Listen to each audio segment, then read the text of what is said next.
Hello and welcome to the latest Oxplore live stream debate, where today we'll be answering the big question, is knowledge dangerous? I am your host for today, Dr. Tom Crawford. I teach maths here at the university. If you're into your YouTube, you may recognize me from Tom Rocks Maths or Numberphile is the big one. If you don't know Numberphile, totally go to Numberphile. So as I said, today we're going to be talking about this big question, is knowledge dangerous?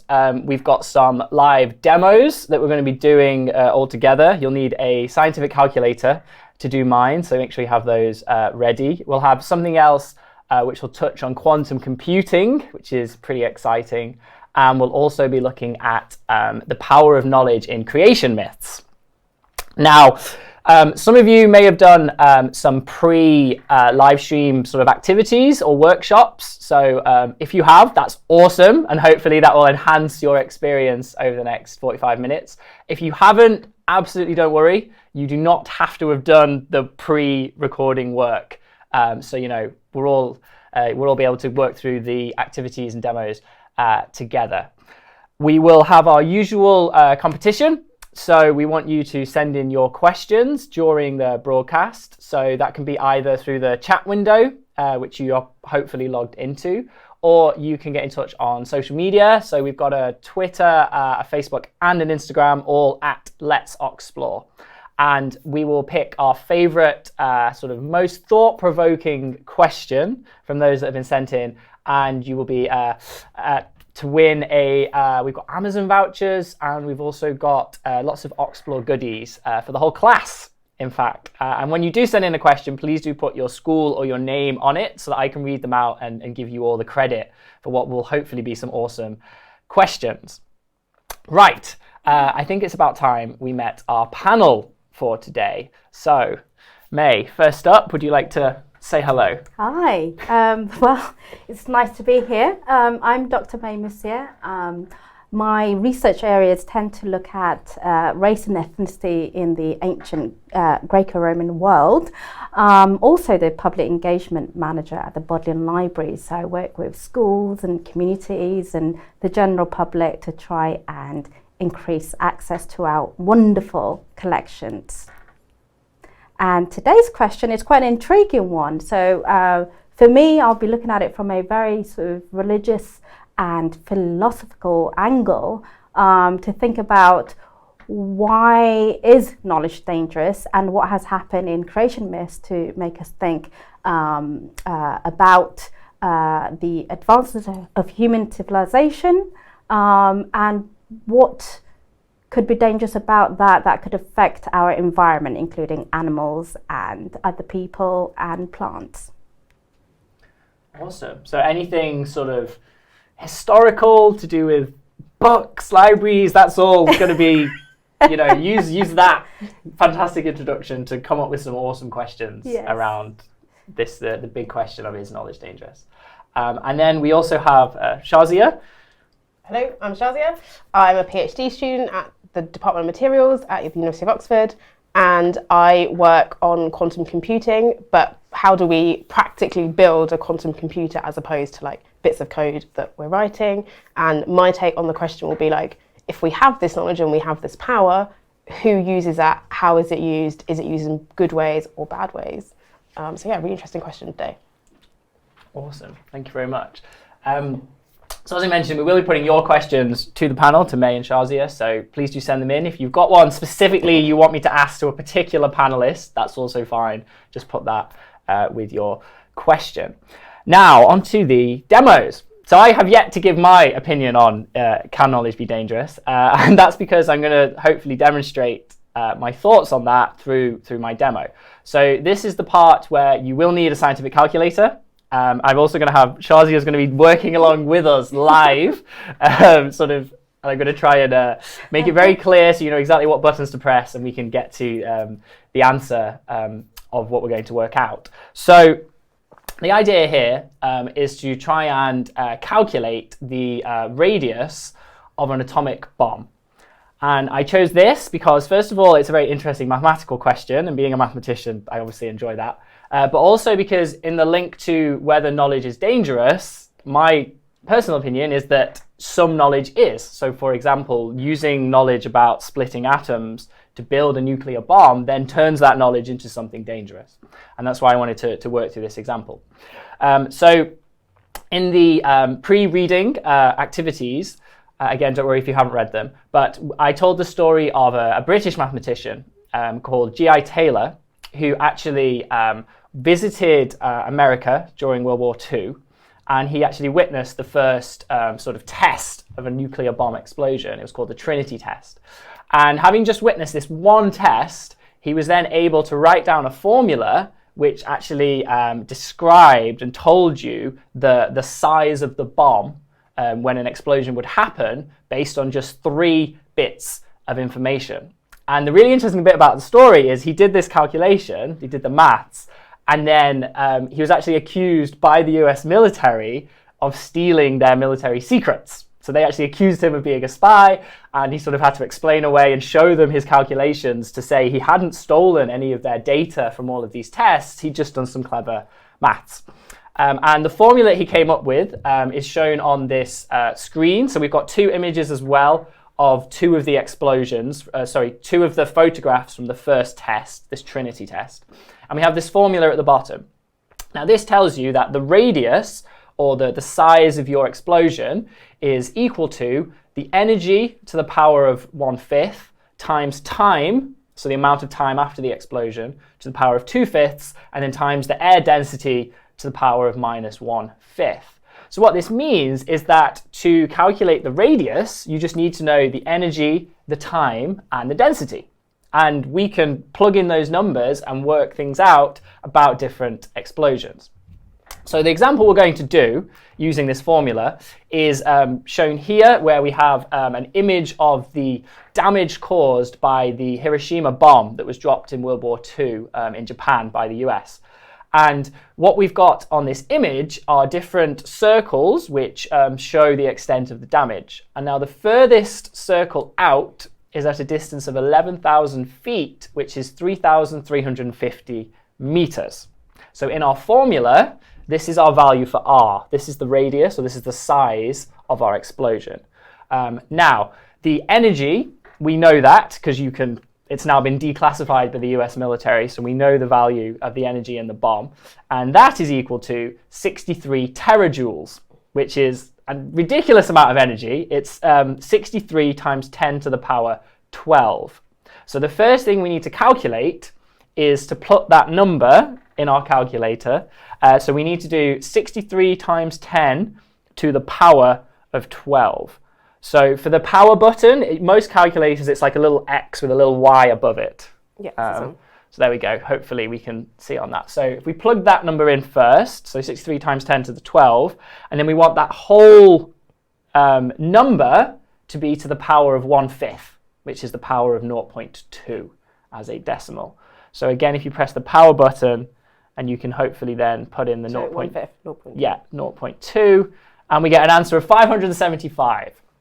So the first term in our formula, this e to the 1/5, is 575, and we also know the radius is 3,350.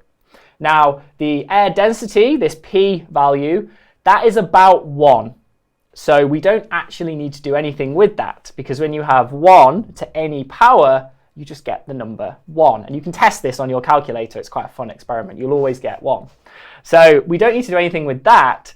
And so now we just need to divide both sides by this e to the 1/5, or this number of 575. So our final calculation is going to be 3,350 divided by 575, which should give us about 6. 5.8. Yes, so we've got 5.82, but let's call it about 6. So now we've got that time, so t to the power of 2/5 equals 6. So what we have to do is take both numbers to the power of 2.5 to get the final answer for the time. So if you do 6 to the power of 2.5, we should get 81.9 seconds. So what this tells us is, by inputting the information that we have about this explosion, it says that when the bomb was dropped, it took around 82 seconds for the blast wave to basically destroy the entire city. Wow. So it's an incredibly fast explosion, and it's quite sort of depressing to think that you really had no chance of trying to escape once that explosion happened, because the explosion would have covered the entire city in only just over a minute. But we can get this information from this mathematical formula, which is sort of the power of the maths. We didn't need to be there, and we didn't need to experience that horrendous thing to actually be able to get that information. We can figure it out afterwards. So that's the kind of thing you can do with maths in using in this kind of context. And as I say, my personal take on the question is that certain types of knowledge are indeed very dangerous if used in the wrong ways, such as with nuclear bombs. So, May, I think it's your turn for a demo. Gosh, that was really, really interesting and really scary. So when I started thinking about this question, the first thing that really came into my mind is how the advancement of knowledge, human knowledge in particular, has been, how it's been transmitted. And even now, books play a big part in our lives. In the past, stories, and even now, still, stories play a big part in our lives, particularly creation myths. So this is a way of governing our society, of how to live, how to have a moral code, and to think about punishment. So on, I think, hopefully, you've had some worksheets in advance, which will give you some ideas about the creation myths and the heroes of those creation myths, and a little bit about the punishment they suffered because they've attained a knowledge that wasn't meant to be for them. So let's think about Prometheus, particularly Prometheus and Pandora. I'm not sure if you've got Pandora's image there, but I'm sure she's quite a popular figure in myth.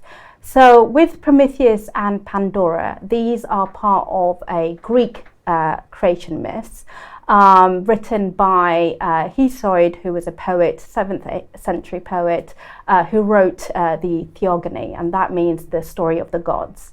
Now Prometheus, he was a Titan. He wasn't part of the gods' crew. Sorry. So you had earlier on, back in the day, you had the Titans and you had the gods, and they were constantly fighting each other. So Prometheus belonged in the Titans' crew. And his name means forethought, so something that you think about before. Now, he created the first human civilization, and he loved them so much that he decided to bring fire from the gods to mankind, which brought it this knowledge for human to become civilized and to advance. Prometheus got punished, and he ended up being chained to a rock, and a raven, a vulture, eating him constantly every single day. His liver rather than him. So that he got punished for eternity. And now in some Greek tragedy plays, he is released by a superhero called Heracles, who releases him from that pain. So Prometheus is seen as this kind of figure of advancement of knowledge. And funny enough, he was also a kind of inspiration for Mary Shelley's Frankenstein. So the heading of Mary Shelley's Frankenstein is Prometheus, the modern Prometheus. Now, this is a kind of punishment for particularly scientific knowledge. Now we go to Pandora, who is again part of that creation myth. She was the first woman to be created. Zeus, the king of the gods, created her specifically to try and fool men. Now, with Pandora, it's about the punishment of curiosity, but also of female advancement. So there's a lot of that's all right. Smash the patriarchy. The punishment of female gaining power, but also being curious. With Pandora, because she opens up this box, this jar, she's actually called all gifts or all giving. That's what her name actually means, is that she opens up this box and then lets all the evils come out in the world, but then hope is left. So Pandora gets punished, and then we all get punished. Now, this might sound very, very, very familiar to the story of Adam and Eve in the Garden of Paradise. And a lot of Greek mythology and philosophy has actually influenced lots of Hebrew and Christian scriptures and storytelling.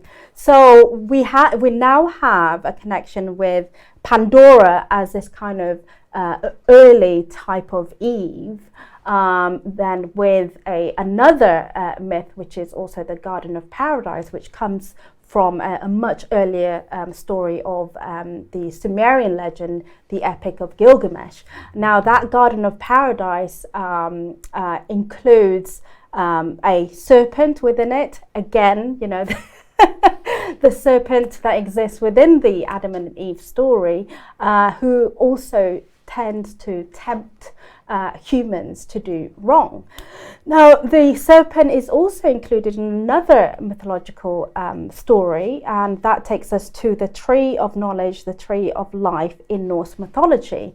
Now, again, we do another big circle to what it is when you sort of have access to that knowledge and what happens afterwards. So in the past and present, knowledge has been to, of course, to the advancement of human civilization, but then it's what type of knowledge you can access. And if you access the wrong kind of knowledge, then you are punished.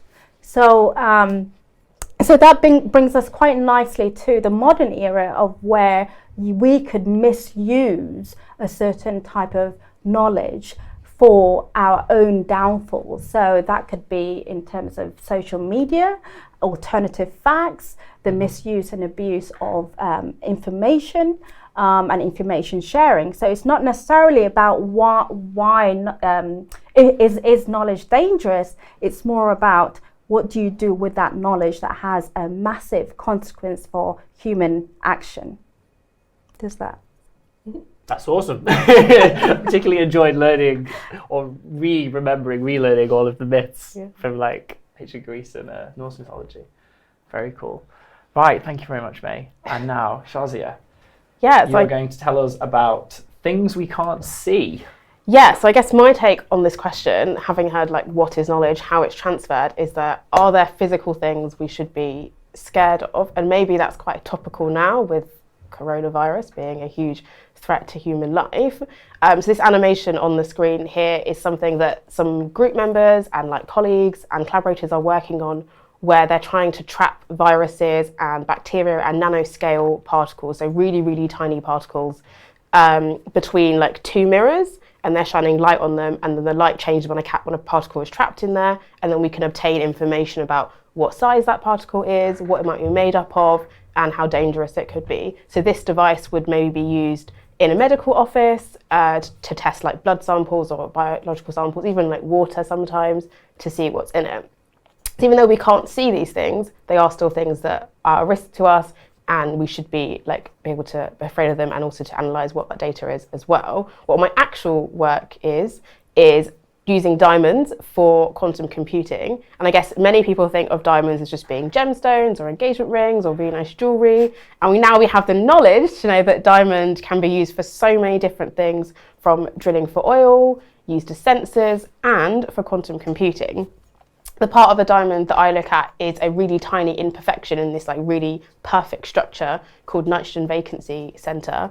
And this is used as a building block for our quantum computer. So at the moment, computers are all done what we call classical computing, where you have bits that are 1 or 0. In a quantum computer, you kind of utilise these quantum strangeness properties, so your bit could be 1 and 0 at the same time. So it's an entirely different basis on how we're processing data, storing data, and then how we use it. So quantum computing is supposed to revolutionise life in the same way computers did, which, whilst really, really interesting, and I get to work on this and have these discussions all the time, for me, it's who has that power? Again, who has Prometheus's flame? Who has atomic nuclear fusion, nuclear explosion, sorry. Again, it's quantum computing could allow us to hack really secure systems really quickly. If the military have that power, who are they attacking? Why are they attacking those people? The fact that we can basically solve problems really, really quickly is great, and it's going to revolutionise healthcare and how we store data and how quickly we communicate with each other, but is still something we need to consider about how dangerous it is and who has that power. So we can move on to our next section. Yeah, awesome. I actually have a point to add, because you okay. So Shazia has mentioned there this thing about hacking, and so one of my favourite things I've ever found in the world ever is about a number which is illegal for you to know. Yeah. Because basically, a computer hacker took a computer code that was to hack the copyright on DVDs. So those old discs that we kind of remember, you probably don't remember. We used to watch films. And they took this computer code and turned it into a single number, which was 2,000 digits long. And so therefore, he could then distribute this number. And so now in the US, it's illegal to know this particular number. Yeah. So not only is knowledge dangerous, it's actually illegal to know this particular number because it's hiding this hacking thing that you unknow it if you. Well, you kind of have to know how to unravel it, but still, apparently, knowing this number is completely illegal. Right. So, was it a prime number? It is a prime number. Yeah. So anyway, I just had to mention that when you mentioned hacking and this idea of, as you say, sort of, could we use quantum computing to hack? Well, it depends on who has one, and exactly. Every other secure system is unsecure. Once you have a quantum computer, it can hack anything. Absolutely. We're not there yet, so we're still not so don't worry right now. No, this is what we should be thinking about. This is why we're having this discussion, right? So, no, some very, very good points. Right, so we're going to have a bit of hopefully quite a fun little activity for you all to do. So we're going to get to your amazing questions in a minute. I've got about 20 on my screen that we're going to try our best to get through. But before we do the questions, and sort of whilst we're discussing them, we want you to think about this odd one out problem. So we've created an odd one out puzzle based on the big question of knowledge being dangerous. So there are 4 images, and we want you to think about which one might be the odd one out and also why. And then at the end of this live stream, I will give you the answer and sort of talk you through what's happening. And just sort of, our panel are going to help us by just sort of pointing out what's going on in each picture, just so we're all clear on what the images show. So May, do you want to kick us off? Yeah, of course. So on the first picture, we have a chef potentially cutting a fish with a danger sign, with a danger symbol across, sort of skull bones and across saying, this is dangerous. And then we have some sort of doctors doing some really complicated surgery. And then we've got a sort of somebody riding a motorbike quite fast I'm assuming, because Yeah, we see motorbikes some tend blurred, to be. blurred images in the background. Yeah, you don't want to be so. riding a motorbike, it going, you know. And then some crazy dude. At the last picture. I think you spotted this one. Yeah, What did you say he was doing in the picture? Taking a Do you selfie. think this might be someone taking a selfie? Got to do it for the gram. Yeah. So, I mean, you would, wouldn't you, when you're I there? wouldn't, but so 4 images. One of them is an odd one out, and so we'll reveal the answer Yeah. after we've talked through some of your questions. So I guess let's dive straight in. Mhm. So to kick off, we're going to talk about. I think this is mainly aimed at yourself, May, but obviously Okay. we'll all chime in. I really hope so. Should school students be protected against knowledge that could be potentially dangerous? Oof. Okay, so firstly, let's just break that down a little bit. It depends who deems the knowledge dangerous, what kind of knowledge is being transmitted. And, you know, I think what we try and do is instill some sort of curiosity, you know, curiosity about the world around us. And how are we meant to advance if we are not given the skills to learn about the world around us? So it depends what you say, what kind of knowledge should be accessible to kids. I think for me, kids should be exposed to a number of things that are going to question and be curious about the environment around them. You know, in the past, and even now, there's been sort of books that have been deemed by certain countries and societies dangerous because it's too, say, sexually explicit, or it could be that it could, you know, sort of give some ideas for kids to act unruly and so forth. But then at the same time, we need to make sure that kids are prepared for the world around them. So if you are going to take out certain information from a school curriculum about, say, history, about literature, then what kind of adults are you making, you know, when they grow up? What are they going to be, you know, when pieces of information are missing from their education, you know? Yeah. Shazia, anything to add? My point was, isn't all information available to them anyway? Like, we have the internet.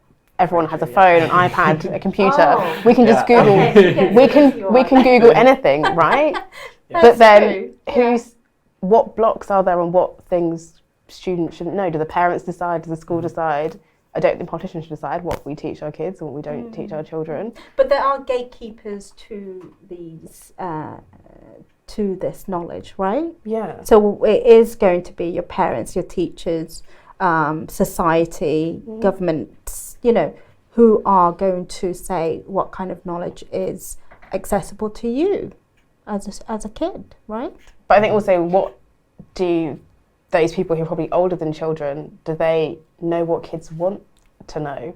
Like, do they want to know about themselves? Like, sex education, that's like a massive thing in schools, under massive reform at the moment. But what kids want to know and what they should know at that age, what old generations think they do need to know, is probably very different. Like, maybe we should ask the kids what they want to know. But then that would be interesting. Yeah. I don't know, like when you think about films, for example, there are guidance ratings on them. Yes. Right? Yeah. And the reason for that is that there is a committee that decides actually some content can be too dangerous for children to be absorbed. Right?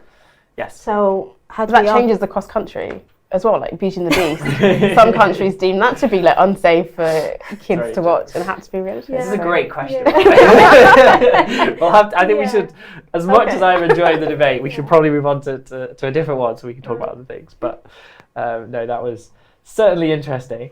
Okay, so from Tormead School, hello Tormead School, is scientific knowledge more dangerous than knowledge of the arts?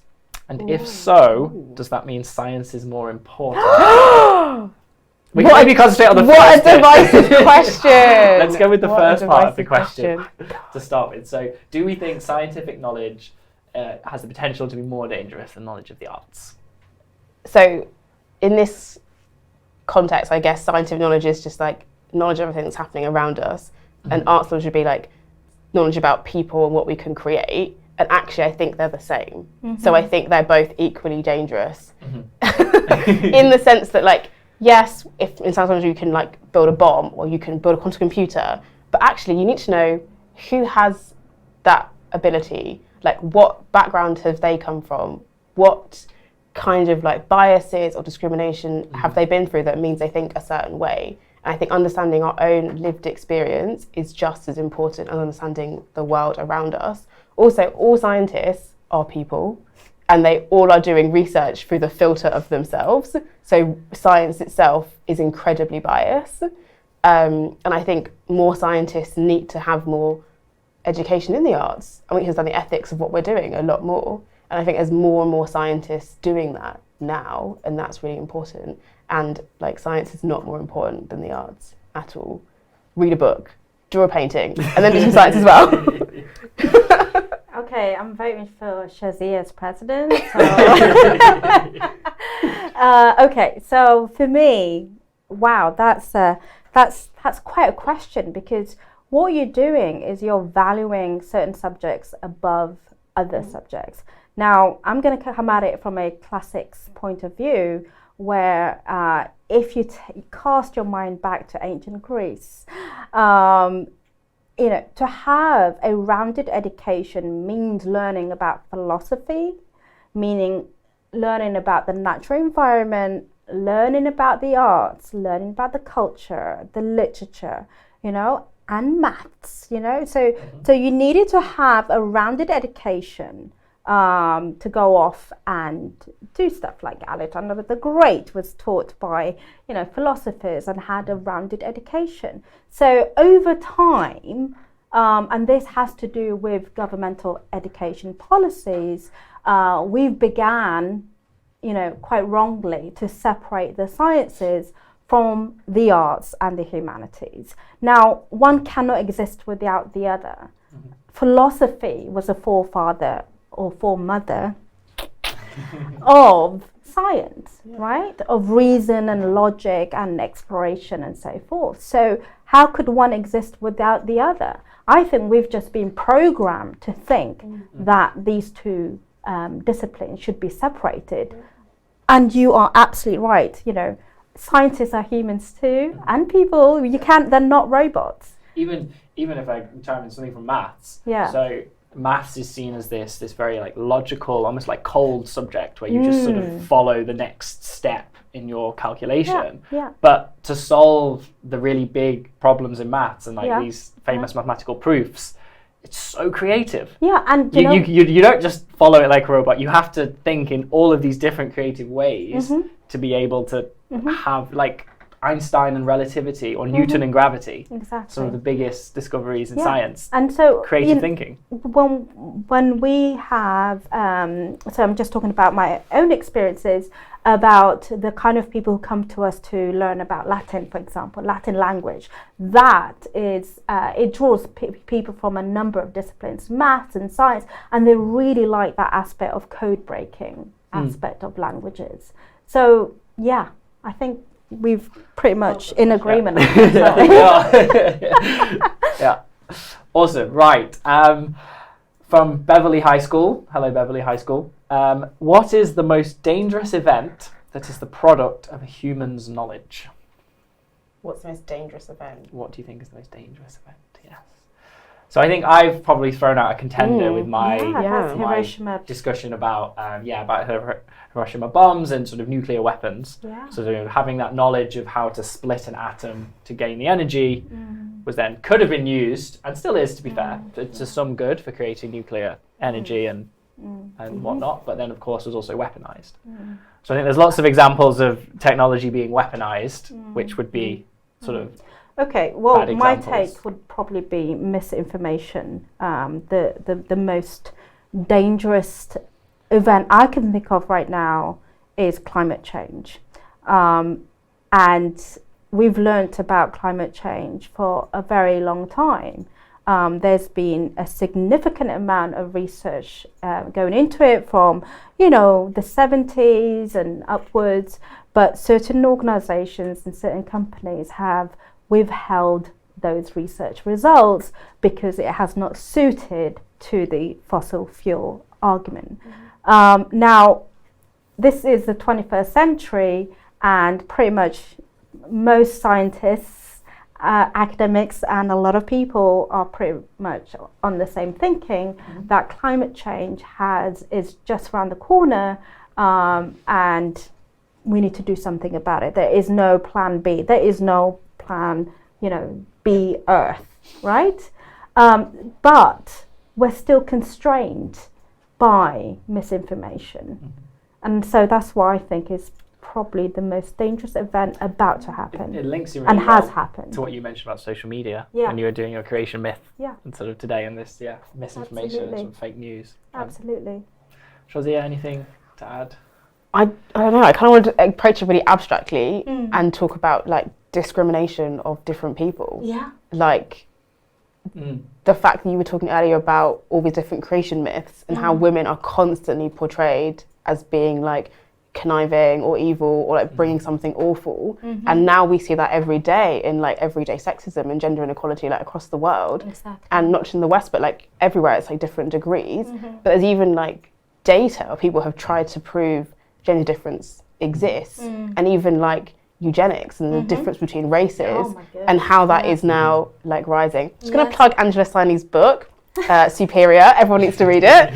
But that's all like scientific information that is being like manipulated to back up people's discrimination, and for whatever reason, usually someone's political message that is allowed to like perpetuate because they've got this scientific analysis or data behind it, and it's entirely like biased, and it's entirely biased by like colonialism and all these other things. But these are all interconnecting. Yeah. Of So course. it's all down to people and environment, and through gender and race. And I think if I could sum it up, I'd say it's not the knowledge itself, it's how it's used and communicated Exactly. in a lot of these cases as well. Exactly. Yeah. Okay, good question. Right, this is from Rosanna at Malvern St. James. Hello, Rosanna. Do you think that in the future, knowledge will be so powerful that we won't be thinking for ourselves? Who would like to tackle that one? Is this like, I don't know, Neo-style Matrix You can interpret future, the question however you or is wish. it dystopian future? However you wish to Blade interpret the Runner question. future? Do you think that in the future knowledge will be so powerful that we won't be thinking Well, for I feel ourselves? like most like immediately what's already happening now is like machine learning. Sure. Yeah. So artificial intelligence, the fact that we can now like program computers to think for us. Yeah.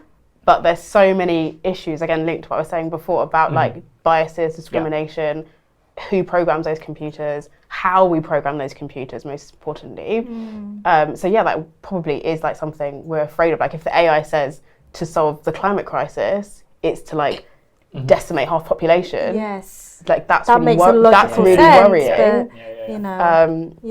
But, So I don't think that's probably gonna. I don't think that's gonna happen. I have faith in all the good people that it's not gonna happen. But it is like a really dystopian, like extreme example of what might happen. It does play a bigger role in our lives. So my favourite example of this is deciding what you're going to watch on Netflix or my any God, other streaming yes. platform that may be available. Like, you don't pick anymore. You go on and there is an algorithm at a computer telling you this is what we think you'll like. And that's basically where you pick what you're going to watch. That's where you pick what music to listen to on streaming services, again. But you could say that about Facebook. Oh yeah, absolutely. Yeah. It's showing you. It's also all biased on what people in course. power want you to see anyway. So there's like a big like film put on you. So I think in some areas we're already not making our own decisions. But I mean, the ideal situation would be that we have those machines and those robots doing the menial task and so forth, so that we have leisure time to advance ourselves as a civilization, right? But would that actually happen? I don't know. If I'm we just have, trying like- to paint an actually less dystopian future. All right. I think we've got time for like one more quick one at the end. So this is from Emmy. Hello, Emmy. Hi. So tell us your school. What would happen if everyone knew everything? Oof. Oh man. So that one was quite fun. I feel like it'd be really boring. Like, what we talk about. That's very true. If everyone knew everything, everyone would just be like, "Wow, I've known everything now. I'm just content knowing everything." Unless you didn't know if you didn't know you knew everything, then you wouldn't like want to go and know more. Oh, I've got a nice example from history that I can talk about. So at the end of, I want to say, 18th or 19th century, basically physicists thought that we'd solved physics. Oh, okay. Because they were like, we've got all this work from Newton, we can explain everything, it's great, except for these two tiny little problems. Those two tiny little problems became quantum theory and relativity, the two biggest areas that you now study as a physicist. Yeah. So like, there was a time when, in physics at least, we thought we knew everything. Turns out it just wasn't even true. So I don't think there would ever be a time that we could know everything. Yeah. Is knowledge infinite? Yeah. Well, I guess I'm saying yes. Yes, based on it that. And let's not forget that we are a very, very tiny, tiny little planet amongst, you know, the universe, amongst the multiverse incredibly and so true. forth. And so we don't even know if we know everything. Yeah. And we might never know. This is just going in circles. All right. Okay. Right. I think that's more or less brought us to the end of the question discussion session. So thank you very much, everyone, for sending those in. Thank you. Do keep sending them in because the competition will remain open until I think tomorrow morning at 11 a.m. So you can still send in your questions, and whilst unfortunately we can't answer them right now, we can at least think about them, and we will pick out our favourites or the most thought-provoking for you to win those prizes. So do keep doing that. Obviously, thank you very much for taking part, sending in your questions. Thank you for you guys for being in here. Thank you for You've got more to do yet, but I'm just going to say thank you now. Maybe a second thank you in a minute. Just saying thanks to everyone while I've got the chance. So yes, and of course, do check out the Oxplore website, oxplore.org, to find out more around this big question. You can vote as well on what you think the answer should be on whether knowledge is dangerous. So I'm going to ask you guys to give me your answer to the big question, is knowledge dangerous, in just a minute. So you're going to have some thinking time. And I'm going to reveal the odd one out answer. So hopefully we can bring back up the odd one out image. So we've got the 4 pictures. We've got the fish in the top left, and we think a chef. We've then got some doctors or some surgeons performing surgery. We've got somebody taking a selfie with their head in the mouth of a crocodile, and then we've got somebody riding a motorbike. Now the correct answer is...